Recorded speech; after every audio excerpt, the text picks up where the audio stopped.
good afternoon. We hope everyone is having a great Friday so far. Thanks for joining us for another episode of SMTV. I'm Duncan Gilman. And I'm Mackenzie Murray.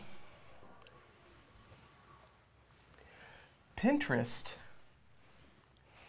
has secret boards. What? Secret boards are now available on Pinterest. On Pinterest. People have been asking for this since Pinterest started because people want to be able to share things with just a select number of people. Yes. And until now, everybody could see everything. Yes. And if you scroll down to the boards on your Pinterest page, I'm on Splash Media U right now, down to the very bottom, you'll see secret board. Nice, Pinterest. And you can create a secret board and choose who you want to share it with. So same thing here applies, board name, board category, secret on or off. Now the only issue is you cannot make a current board secret. Oh. And it makes sense why, because you may have already shared a certain pin or pinned something or repinned it dozens of times from other people sharing your content. So you can't go back and make something secret. Yeah, I know that I have a couple of boards that I share that are mine, but I share them with my friends, but they're open. So now it's nice to know that I can have a little secret club and Pinterest with my friends. It's kind of cool and very interesting to see how businesses will start to use the secret board as opposed to just having everything open. Agreed. I think it'll be very interesting. Could be a fun way to do a promotion or a contest. There's got to be something fun in there. Oh, to make definitely. Like, here's a link to our secret Pinterest board. Right, exactly. We can have fun with that. Remember, if you've got a question or a topic you'd like to suggest, send it our way. And you can always email us your questions to questions@splashmediau.com, or you can tweet them by using the hashtag SMTVQuestions. So here's our first question today. Teresa asks, what are the first steps for starting a Pinterest account for my business? Well, if you haven't already started, if you don't have a personal one, or you are setting up one for your business, you may want to make sure that you do register for Pinterest. Email, password, make sure you choose a login. If it's for your business, then your company name. And then you want to make sure that you are using your Pinterest board for whatever is relevant to your business and outside pages as well. Do you have any suggestions? No, those sound great. Yeah, there are a couple advanced things that we can get into after you actually sign up, like making sure that you're using your key phrases in your boards and your pins and decide where you want to link stuff back to. But it's just getting started. It's really easy. You can go to Pinterest.com, and there's a little banner if you haven't signed up that just says Join Pinterest. And unlike when Pinterest started, where you had to have an invite to join, anybody can just either connect with Facebook or Twitter or sign up with your email address. Definitely. It's very easy. Just one simple click. If you do it via Facebook and Twitter, it's just click. Click. And then you just fill out everything you need to, your name, make sure you add your Twitter and Facebook buttons if you want to link it back to your business page. Right. That's all you need.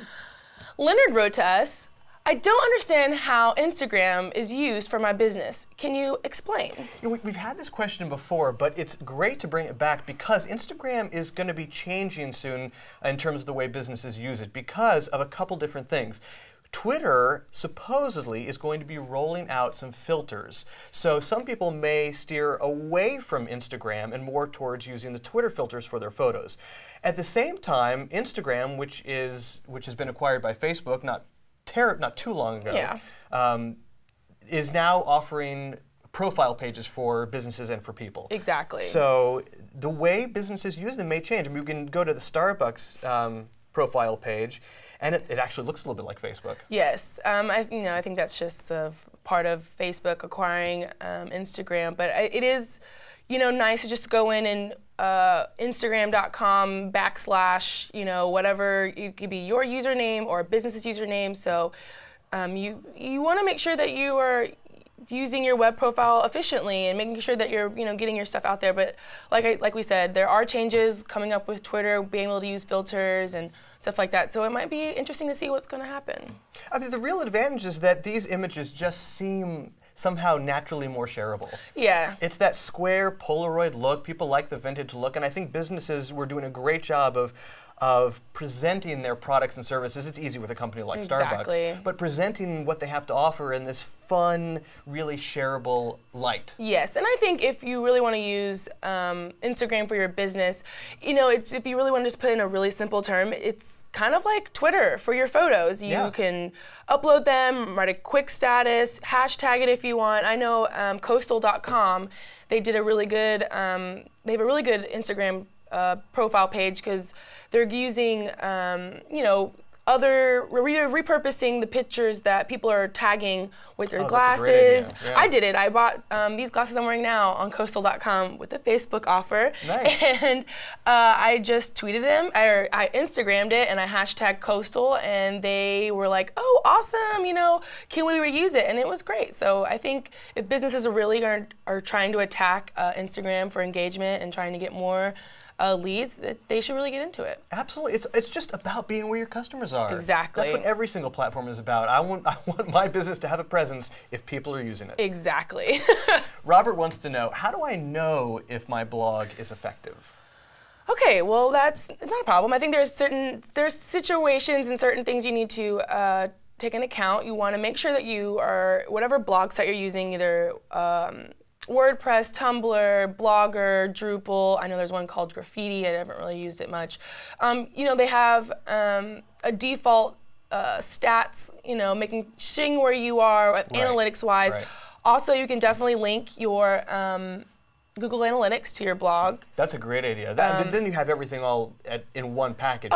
You can see your web analytics, see your blog, definitely see social set your referrals. Goals for your blog. And I've you know, if I want to see if my blog is effective, I'd just like to, you know, maybe if I have a post that says Holiday Treats 2012, you know, I would like to Google it and see where I'm at on Google if I'm going to rank. Oh, that's a good idea. If I'm ranking page 1 of Google, I think my blog is pretty effective. You think it's pretty relevant because you're seeing the results of people linking to your blog, and you're seeing the results of your great key phrase strategy. Exactly. Some other things, you know, you could put in little either plugins for like forms, or just for little social plugins. Mashable's an easy site to point to, but you can see how they can easily measure how effective these posts are. Look, this one has 74 likes. Well, actually, it switched there when I pointed, but 86 likes, 791 tweets, 13 +1s on Google+.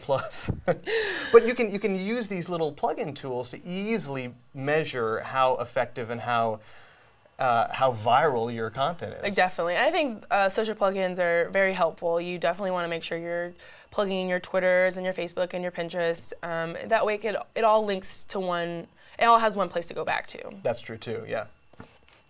Lisa wrote to us and she asked, is it a good practice to follow everyone that follows me on Twitter?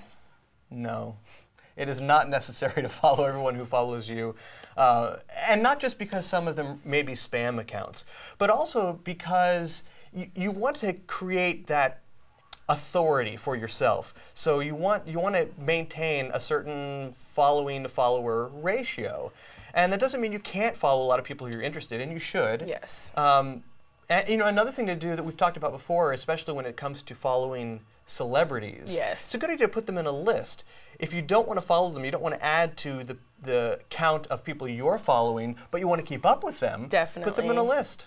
I think that's a really good idea. For me, I kind of, if someone's trying or following me on Twitter, I think it's kind of like a exclusive club, and I'm just like, okay, you're following me, and if 5 people follow me, I might follow 1 or 2 of those people who are following me, but I think it's nice to just have a exclusivity about your Twitter and let people know that they want to follow you. I think it's an attraction, like, I want to follow them, hopefully they'd want to follow me. They follow back, you know, so I think that's how I started on Twitter. I was like, ooh, I definitely want, you know, you think you hit a celebrity page, you're like, ooh, they have so many followers, but they have like, people only following like 3 people, maybe I could be the 4th one. So it's kind of cool, I think, just to see like if you can get, how many followers you can get, but it's not always necessary to follow other people. No, and when it does come to how much Twitter involvement these other people actually have, it never hurts. Every couple of weeks, go through and see who is actually tweeting, who's not using their account at all, who's responding back to me, and it doesn't hurt to unfollow those people. Yeah, it doesn't hurt to clean out your Twitter.